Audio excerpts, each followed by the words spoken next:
Morning, everybody. It's Tricky here with a ASMR video. Finally, I know I had promised one about a week ago, and there just hasn't been any way for me to get the room to myself. We've either had company over, or my girlfriend's been up. I did try making a video about 4 days ago, and right in the middle of it, she woke up, so I had to stop recording. Unfortunately, this microphone does pick up everything, and who am I to ask her not to do her daily things, around the house or whatever. So, it's just been pretty hard to get one out, so I do apologize for the long wait. I had a newspaper, it was for Tuesday of last week that I picked up, and there just has been no way for me to get it done since then. And of course, the newspaper has since been thrown away. So I'm just going to be using my iPad today, but I will be doing a daily news thing again. I did have a request for that.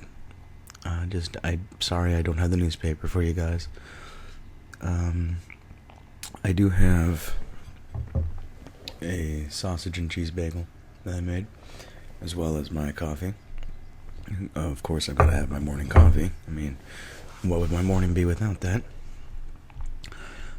Before I go on, though, I've said several times in previous videos that I was going to do a shout out to all of the subscribers, and just haven't had the chance to, so we're gonna go ahead and do that. 22 subscribers now, guys. Thank you so much.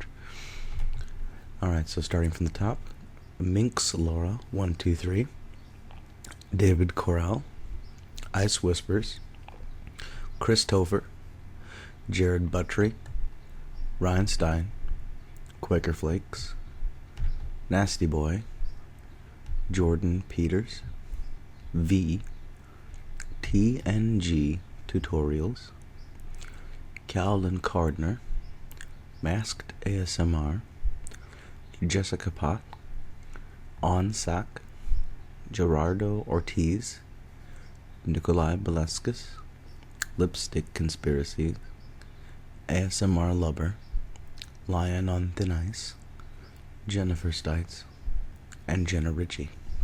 And I believe Lipstick Conspiracies was the one who requested the newspaper. I'm sorry I don't have it with me today, but as soon as I can, I'll get one up for you. Anyway, so we've got that, and I guess maybe I should give you guys a quick update. It has been a while since I posted anything, really. Well, Mother's Day came and went without much incident.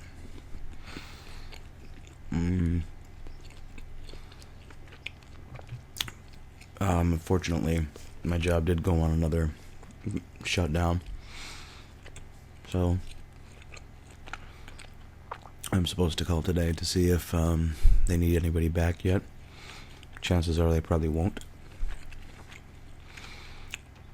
But I guess that means I've got more time for videos while I keep looking for more work. My girlfriend is currently on a 28-day leave for grievance. I'm so sorry. She's on a 28-day leave for grievance. So we're both at the house, which is why it's been so hard to do videos, I mean, with the two of us being here, and one of us is always doing something. So the only chances for me to get these videos out are when she's passed out sleeping. And it's about 7 in the morning right now, and she'll probably be up in about 30 or 40 minutes. So I've got a little bit of time to knock this out. But that's what's been going on there. Her mother was buried Tuesday of last week.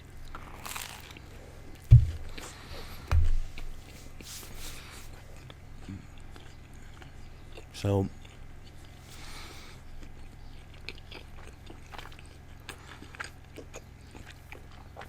she's just kind of coping with that as best she can. We did actually go out and had a really nice day out. I just wanted to try and take her mind off it. And a couple of days ago, she had mentioned she wanted to go to the zoo. I took her to the zoo, and we've got this nice little zoo out here. It's nothing huge or anything like that, but it took us only a couple hours to go through the whole thing.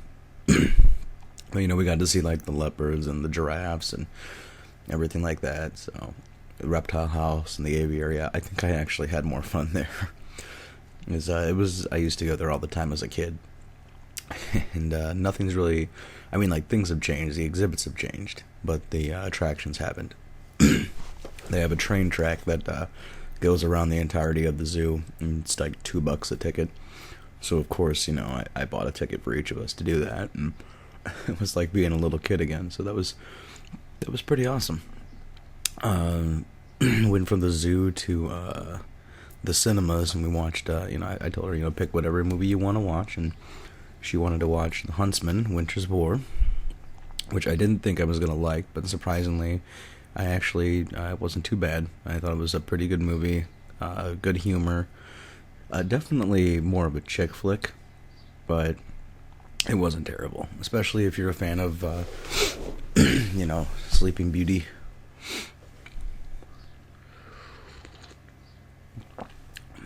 Is it Sleeping Beauty? Or was it Snow White? Dear God, I'm losing it. Yeah, it was Sleeping Beauty. No, it was Snow White.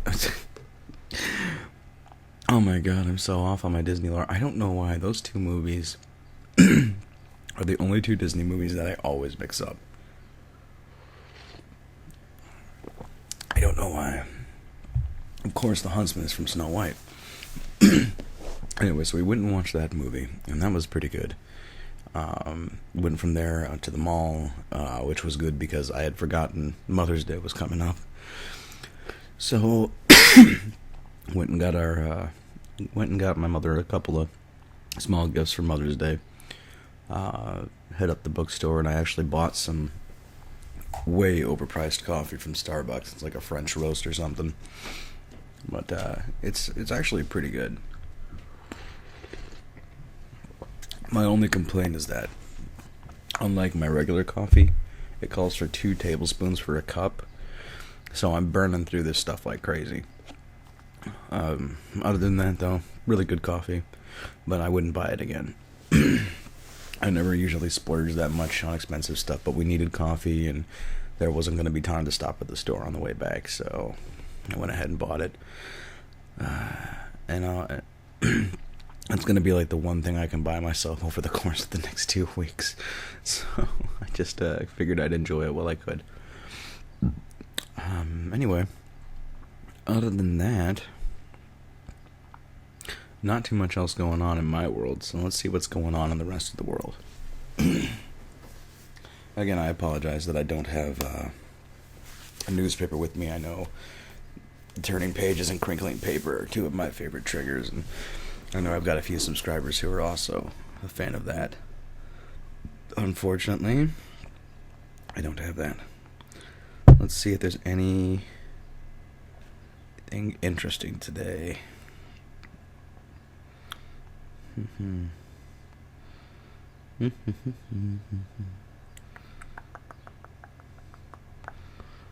Okay, so all I'm seeing is a lot of stuff about Trump.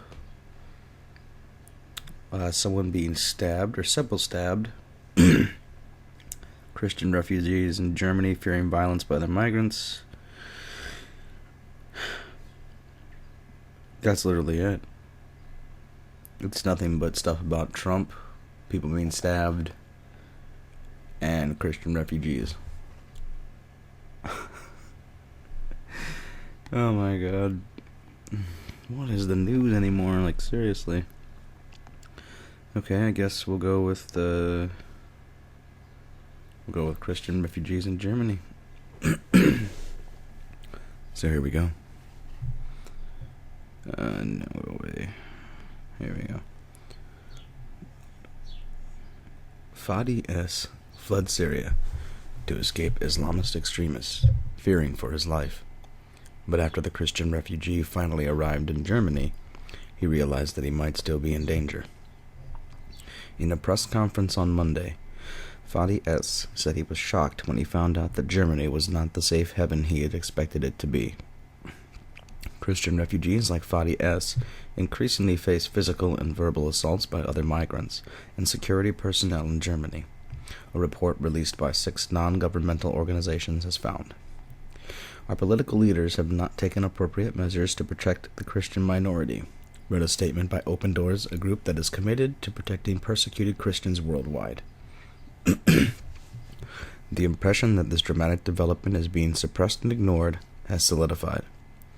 Although the report documents more than 200 cases of attacks, ranging from verbal abuse to death threats and sexual assaults, the authors estimate that as many as 40,000 Christian refugees could be affected overall. This is only the tip of the iceberg, Marcus Rode, a member of Open Doors, was quoted as saying by German media. Germany took in more than 1 million refugees in 2015, most of them Muslims. The data was collected between February and April this year. Rode also described the mood among many Christian refugees in the country as being defined by fear and panic at the moment. 86 refugees out of the 231 affected individuals said they had been physically attacked. However, according to Germany's public TV station, ARD critics have accused the NGOs behind the report of focusing exclusively on violence against Christians and neglecting attacks against Muslim refugees. For instance, in January, Amnesty International released a report documenting assaults, harassments, and exploitation of refugees in reception centers in Europe, including in Germany, that did not differentiate between violence targeting Muslim or Christian refugees. Whereas the vast majority of the affected refugees that were surveyed from Monday's report said they had been attacked by Muslim migrants living in the same residence or nearby, have said that German security was similarly involved in such incidents. In their Monday press conference, the 6 participating groups urged German authorities to distribute refugees more carefully based on their religious beliefs. Christian migrants should not have to stay in residences that mostly accommodate Muslims, according to the organizations. Many affected refugees are too afraid to inform the police about the attacks, which is why authorities might still not fully be aware of the extent of the problem. Instead of calling the police, many refugees might have preferred to inform private NGOs or other organizations, such as Central Council or Oriental Christians, which operates an emergency hotline. The council says it now receives as many as 100 emergency calls per day. And that is the closest thing to non-depressing, non-Donald Trump news that we have in the news today.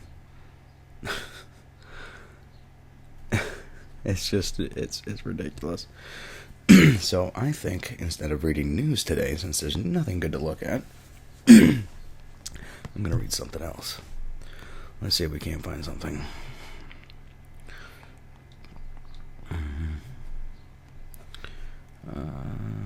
Well, I always enjoy reading the SCPs.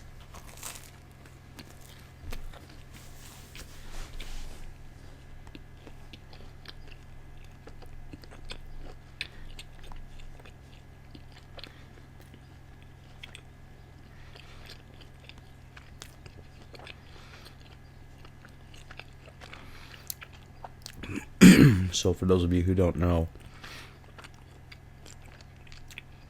what SCPs are, SCP stands for Secure, Contain, Protect. And it's a website which is full of different accounts of SCPs, whether it be inanimate objects or living creatures or bacteria, viruses, etc. It's kind of like a giant creepypasta site, but it's all based around a certain organization. So I went ahead and I picked a random SCP, and the SCP I got was SCP-111.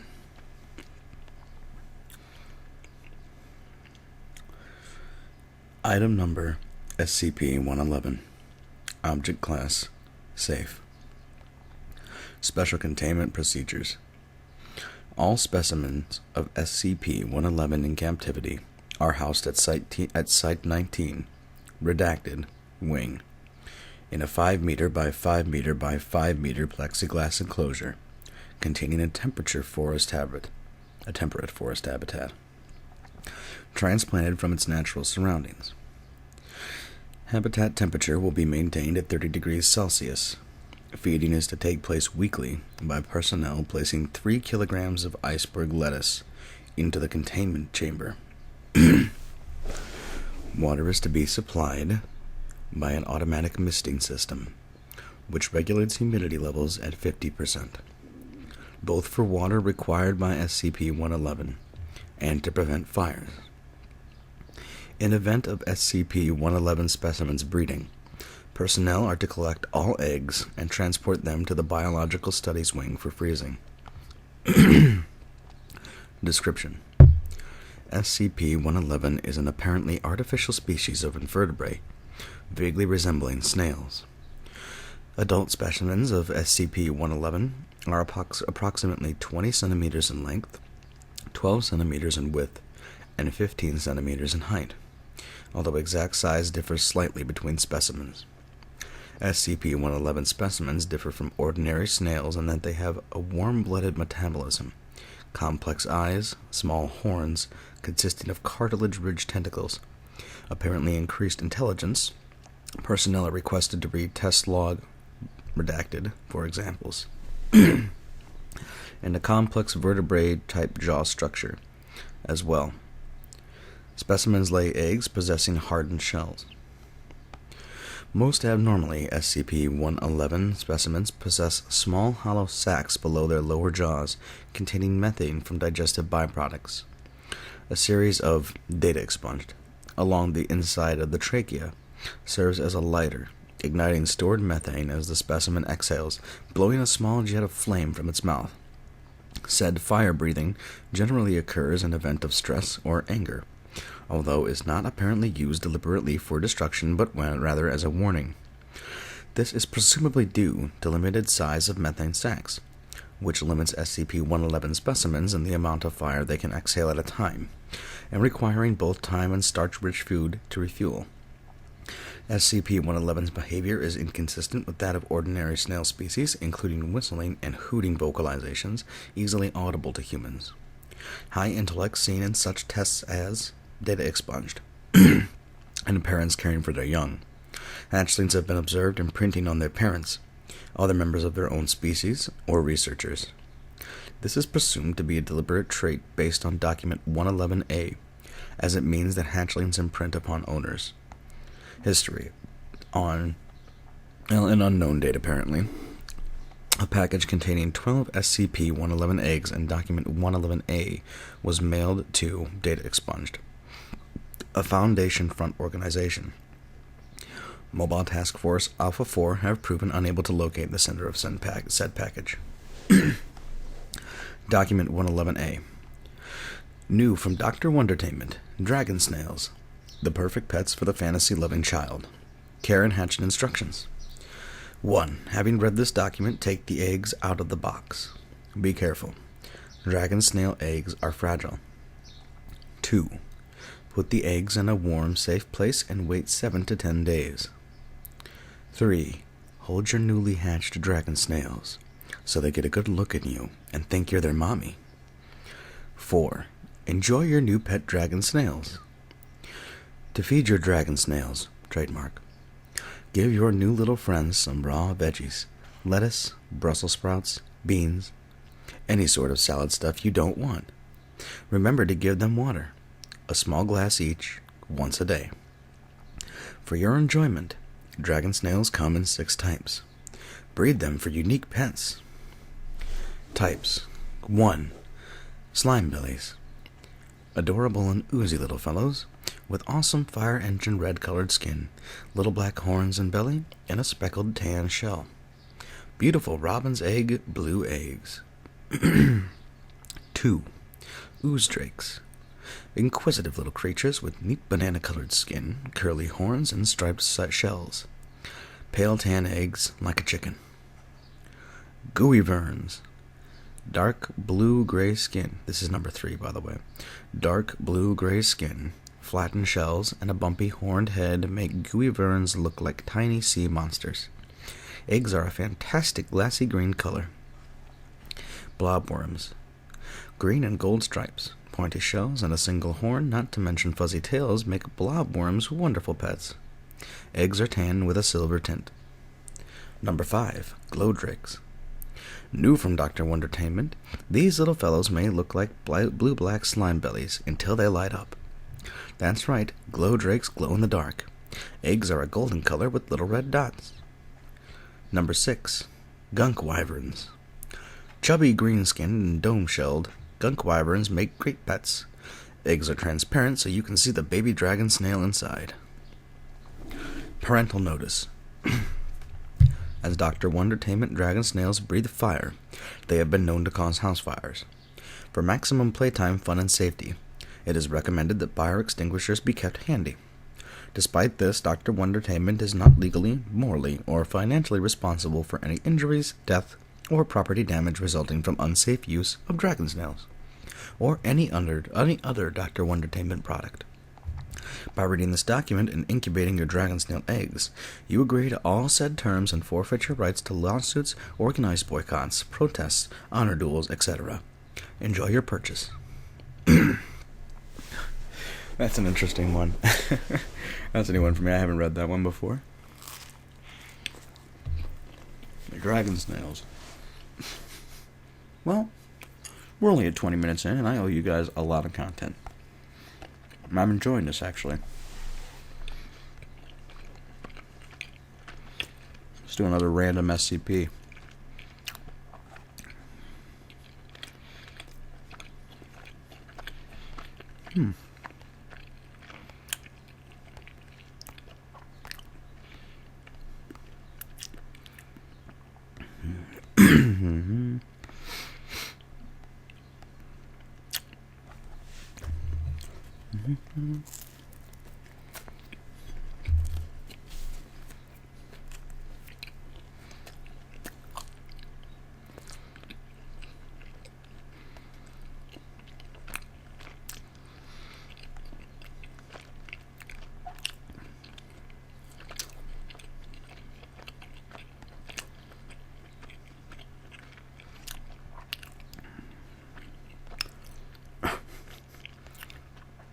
Oh my god.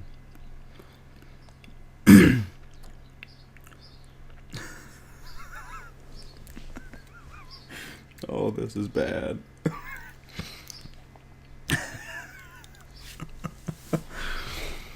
The one I just got is probably the most sexist SCP I've ever seen in my life. It's literally, it looks like it's an SCP based on somebody's ex-wife or something. Description being item number SCP-500J. Object class, it's got the word super crossed out and then Keter, which is the most dangerous class of SCP.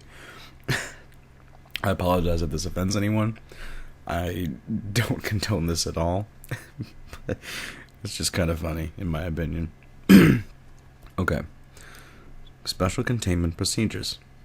SCP-500 is to be kept in the primary containment zone of Containment Area 25B, replacing SCP-076 with her mouth covered at all times. The original duct tape has since been replaced. For the time being, SCP-076 has been placed in the third-floor janitor's closet, security for which will be provided by Scruffy, the head of Area 25B janitorial staff. All previous security measures have been doubled, with extra 4 nuclear devices provided to the base arsenal just in case. Description: SCP-500, formerly known as Data Expunged, is a malevolent harpy hell-bent on destroying anything in its path, and that's crossed out now, and replaced with female human, possessing a wide range of abilities. Those described to base staff are reducing any adult male to tears, creating an urge to kill oneself one of these days, I swear, causing addiction to a wide array of alcoholic beverages, I just can't face that bitch sober, a death glare at any passing female I happen to glance at, but it doesn't mean anything for God's sake, which has been assured to the research team to result in death of said female.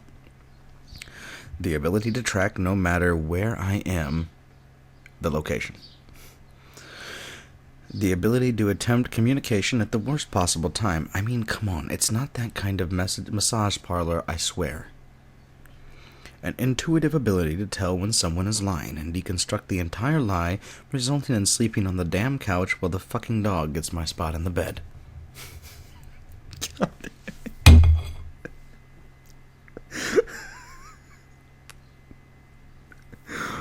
Who wrote this? My fucking God. I can't.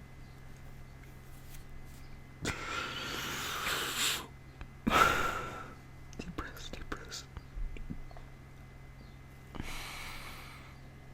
Okay. I don't know who wrote this. Fortunately, I don't have a woman like that in my life. Alright. Another description of an ability. Causing a massive mental breakdown of any male that not even drugs can help. Oh yeah, I've tried. You're better off with a gun, in my opinion. Arguing for up to several hours, by which time I just say whatever will let me get back to the damn game before it's over. And this whole thing is crossed out. She was able to pull one hell of a data expunged position, but just like data expunged, but fuck that. My order of 058 SCP-500 is to simply be contained with no testing.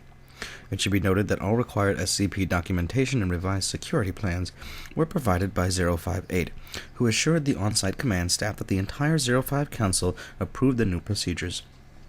058 also mentioned that the current communication blackout will be lifted as soon as possible. Side note, SCP-0762 awoke in his temporary containment to find a portable DVD player playing Deadliest Warrior non-stop. This placated the SCP-0762 long enough to allow security to restrain him. For his efforts in containing SCP-0762, Scruffy has been promoted to head of Area 25B security. You go, Scruffy. I can't seem to talk today. That was different. Alright, random SCP again. If I get another ridiculous one like that, I'm skipping it.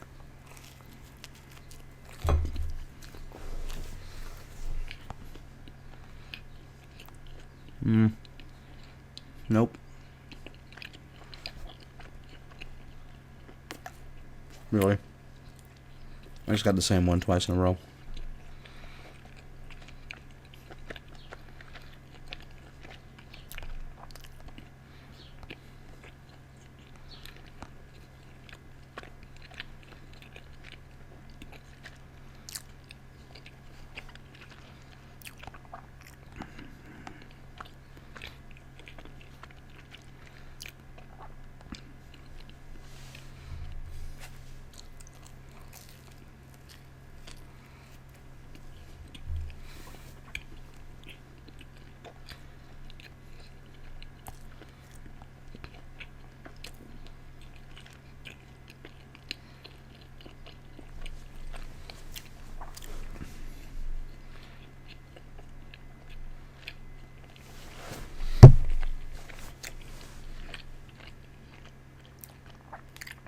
Okay.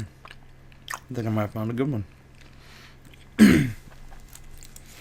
Oh, Jack's getting a little warm in here. Alright. This is SCP-733. Okay.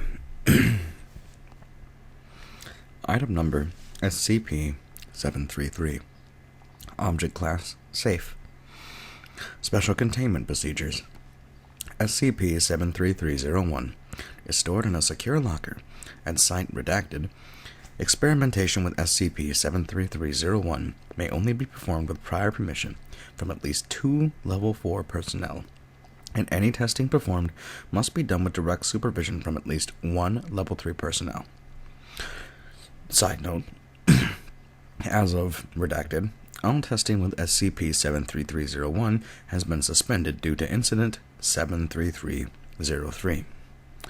SCP-733-02 is currently stored in a secure humidity-controlled document locker at Site Blank.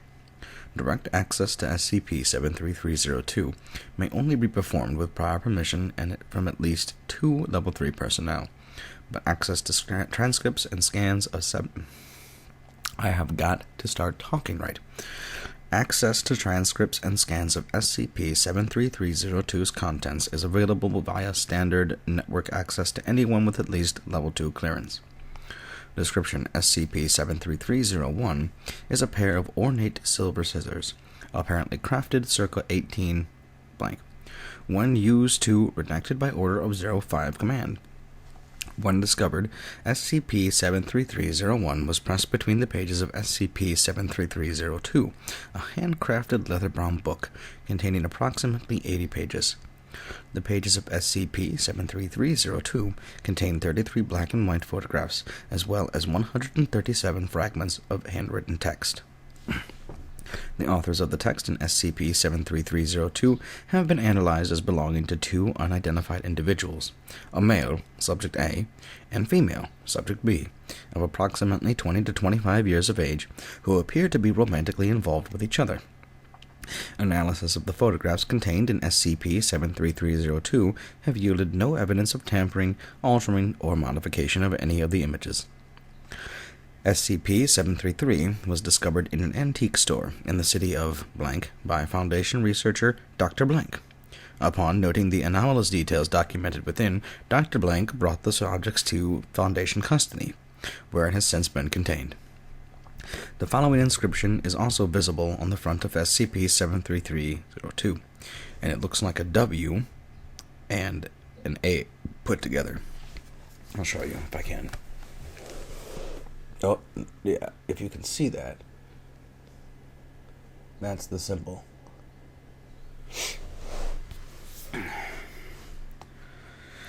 Okay.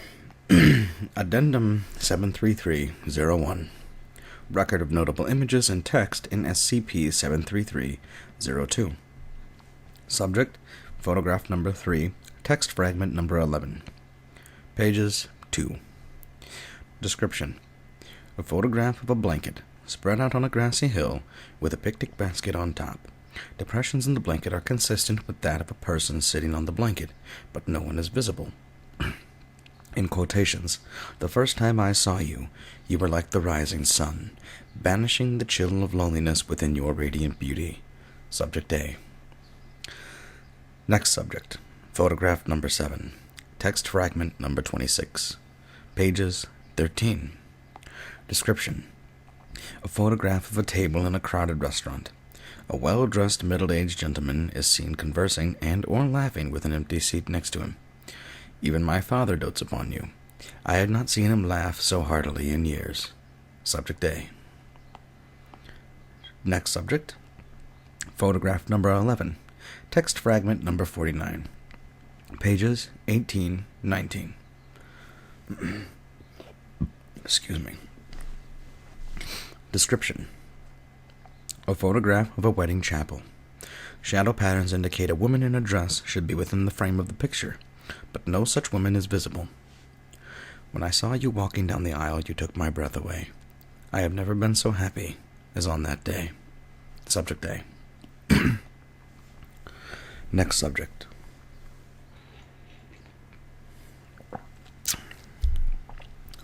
Photograph number 26. Text fragment number 93. Pages 51. Description: a cradle containing a newborn infant propped up next to an empty chair. Our daughter Agatha, the fruit of our love. Subject A. Next subject. Photograph number 29. Text fragment number 115. Page 56. A smiling, handsome man of approximately 20 years of age stands with his hand extended, as if holding something that cannot be seen. In quotations, your friend, blank. I am almost made jealous by the happiness you show when he is in town. Subject A. Next subject. Text fragment number 128. Page 61. Description. In quotations, there's 3 words that are blanked out. Why must you spend so much time with him? Our bed seems to have grown cold lately. Am I at fault? Subject A. Next subject. Text fragment number 133. Page 63. My dear blank, It is with sadness that I admit to having had an affair with my beloved blank. I cannot deny it any longer. Though I am reluctant when you read this, I will already be gone. I can only hope that you can find it within your heart to forgive me. Subject B. Next subject. Photograph number 33. Text fragments number 136 to 137. Pages 67, 68. Description. A damaged photograph older than the ones before it, showing a couple holding hands. The face of the man as well as the surroundings are blurred by what appears to be drops of human tears, and smeared with blood, and the woman has been cut out using scissors. In quotations, "It has been a long time since I have written. My tears are run dry and sorrow has turned to hatred in my heart." Subject A. In quotations again, "If I cannot have you, then no one else will. No one shall even remember your name when I am through." Subject A. Addendum 73302. Experiment log for SCP-733. It's redacted. Addendum 73303. Incident 73303. On an undisclosed date, a security breach was reported at Site blank. Upon investigation, security footage showed Agent blank opening SCP-73301's containment locker, and redacted. Further investigation showed that an unidentified senior Foundation researcher was missing from Site blank, determined by checking the Site blank roster for unfilled positions. When questioned, Agent blank refused to answer questions, merely stating he got what he deserved. Agent blank is currently detained at Site blank pending further investigation. So I'm not sure what happened there. I don't know if maybe the guy possessed him and he went and killed this person or what. Either way.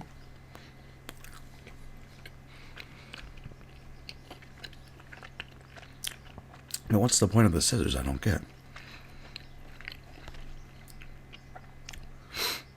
I have no idea. Let's do one or two more, depending on the length of the SCPs.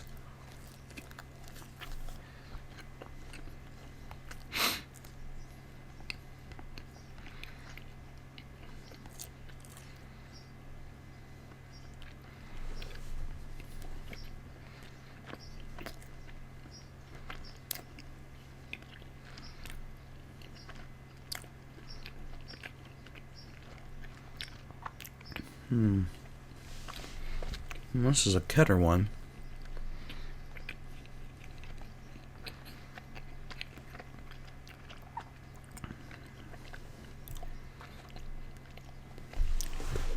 Well, let's read this one. It's a little bit short. That's fine. We're at 40 minutes anyway. Let's go ahead and read through this.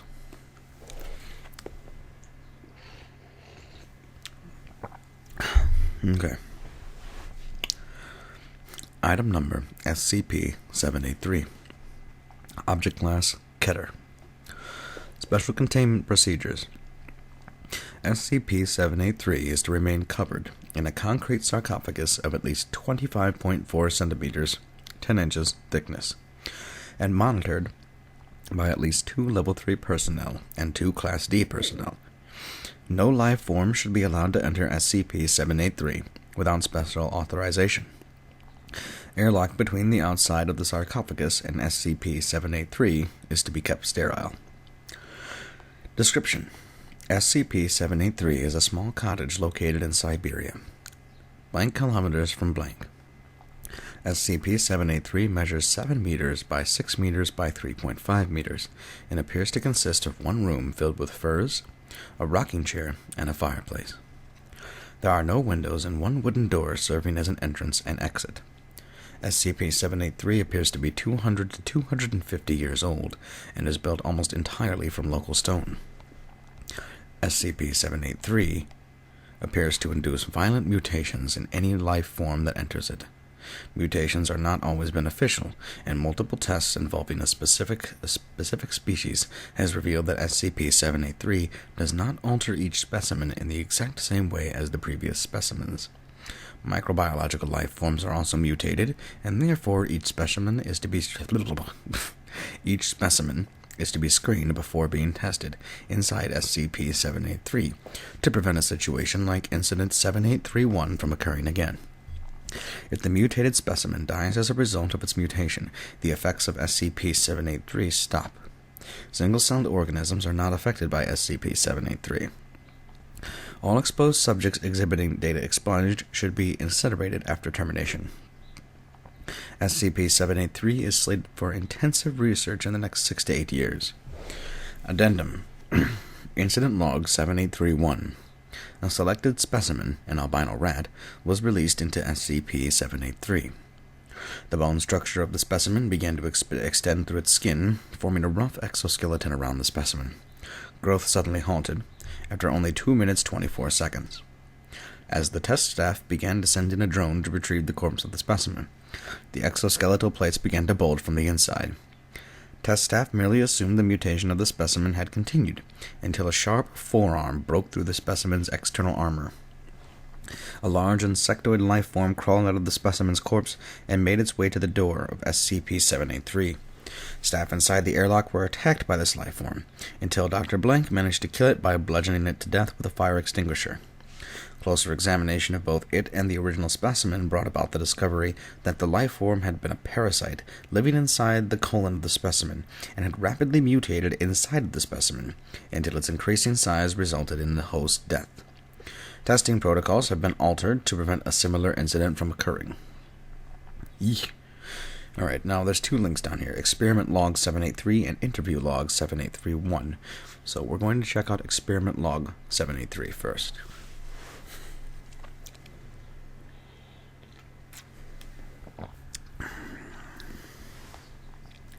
Alright. All tests performed using SCP-783 will be recorded here. The species of the specimen, all mutations, and time elapsed since the specimen first entered SCP-783 will be listed. Unless noted otherwise, specimens are not in a cage or container, unless that would better suit their needs, such as an aquarium for aquatic species. Species: cat. Felis catus. Description of test. Specimen released into SCP-783. Specimen showed small external changes, including shortening of the whiskers before changes ceased. Upon retrieval, specimen was revealed to have died from multiple malignant tumors in the internal organs. Specimen showed signs of cartilaginous bone structure similar to a shark's. Time elapsed: 15 minutes, 4 seconds. Next species: common goldfish. Description of test. Specimen grew extra fins and its pupils became hexagonal in shape.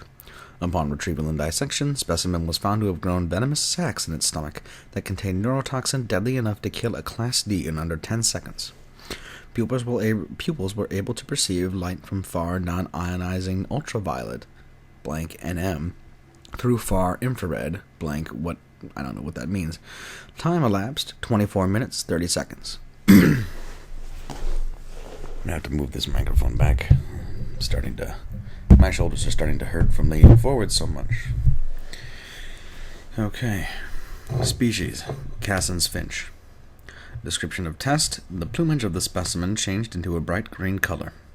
Upon retrieval and dissection, the feathers were found to have barbed edges, and the beak and throat of the specimen able to open into a cavity lined with teeth, presumably for the consumption of large prey. Time elapsed: 5 minutes 41 seconds. Species: dog. Description of test. Specimen released into SCP-783. Specimen quickly became violent and repeatedly beat its own head against the airlock until it lost consciousness.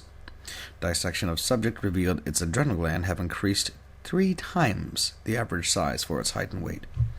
Time elapsed: 8 minutes 13 seconds. Species: common cockchafer. Description of test. Specimen was released into SCP-783 and began to grow before stopping growth at 74 centimeters in length, 22 centimeters in height, and 13 centimeters in width. Specimen was retrieved and placed into a sealed room with a Class D test subject. Specimen attacked the test subject and managed to bite the test subject, inserting its proboscis into the test subject's leg before being removed. Test subject chased the specimen until it fell over, crushing her leg and screaming in pain. Test subject eventually passed out, at which time the specimen approached and began to insert its proboscis at other points of the test subject body. Test subject eventually became bloated and was soon removed from the test chamber along with the specimen. Dissection of the specimen revealed paralytic venom sacs and a tube leading from the ovaries of the specimen to its proboscis. Examination of the test subject revealed multiple eggs gestating where the specimen had bitten her. Eggs were removed for study, and test subject was terminated. Time elapsed, 3 hours, 45 minutes, 36 seconds. Species, European rabbit. Description of test. Specimen was released into SCP-783 through airlock. Specimen soon exhibited minor mutations before completely stopping. Retrieval of specimen showed that its sense of smell had grown so acute it had smelled previous specimens and died of fright. Time elapsed, 10 minutes, 52 seconds. Well, let's see here. I believe there was one more thing to click on. Interview log 7831. Interviewed, Class D, 78353. Interviewer, redacted. Forward. Interview with the only survivor of a specimen escaped from SCP-783. Begin log. Doctor. This is the doctor speaking. Please state what happened on the day of blank. Class D 78353. Deep breath. Breaks into small coughing fit. Well, the scientists had a new test scheduled, and they had us in the airlock ready to retrieve whatever animal they had sent in. This time they'd sent it in with food. I don't know why. Anyway, I think it was a tick or something. I wasn't looking at it real close. If you look at them beforehand, it makes what happens later worse. Doctor, what happens later? Class D. Yeah, the changes. Shudders and winces. So there we were, ready to grab it. The scientist said it was about to come out, and me and Jim, Class D 78344, are right there. And the airlock opens, and there's nothing there. No sign of it. The scientists are looking around when all of a sudden this tentacle wraps around Jim and pulls him in. He's yelling at me to help. The scientists are yelling at me to stay where I am, and I just froze. That's when it came out and grabbed me. Doctor, the specimen? Class D. Yeah, it had a whole bunch more legs now. And these tentacles like an octopus. The thing just climbs me like I'm a friggin' tree and clings to my neck. I tried to pull it off, but it just constricted me until I couldn't breathe. I blacked out. When I came to, I wasn't in the airlock anymore. I was walking, but I wasn't trying to walk. My body was just moving. The thing was still wrapped around me, but I could feel it in me too, like its tentacles were in my neck and head. And could, I don't know, feel it going through my brain. It was like it was trying to read my mind. It just kept me walking, but I don't think it had anywhere to go. It was just trying to get away. I think the only reason it didn't run was because it was too busy trying to read my brain. Doctor, trying? Class D. I don't think it could understand my thoughts. It was like we were two cars, but from different countries. Some of it was the same, but the rest was just incompatible. We kept walking until a team showed up. They shouted at me to stop, but I couldn't say anything. They started shooting at me, and the thing just had me start running, and I could feel its mind. It was... I can't explain it. It was incomprehensible, but a few things came through. Like what exactly? Fear. It was so scared. I don't think it could understand what was going on. Like a kid that's lost. It didn't know what to do, and it was so terrified of what had happened to it and me and the team following us. And then we fell off the cliff. I don't think it noticed until it was too late, and then we were falling. Broke my leg in the fall. The team caught up, climbed down, and knocked me out. When I came to, I was here, and it was gone. I feel weird, though. Been having trouble breathing. Are you guys gonna fix me? Of course we will. Don't worry. End log. Closing statement. Class D 78353 died a few days later from failure of the organs. Examination revealed the specimen had burrowed into their cerebral cortex and left trace amounts of its DNA inside of it. Examination of Class D 78353 and the specimen is ongoing. And that's the end of all the documentation on SCP-783. And we've reached 50 minutes. So for now, I'm going to call it a day. I hope you all enjoyed, and I apologize again for the long wait. I'm going to do my best to upload more videos in more frequency. Thank you all for watching and for your continued support. Until next time, this is Tricky. Peace out.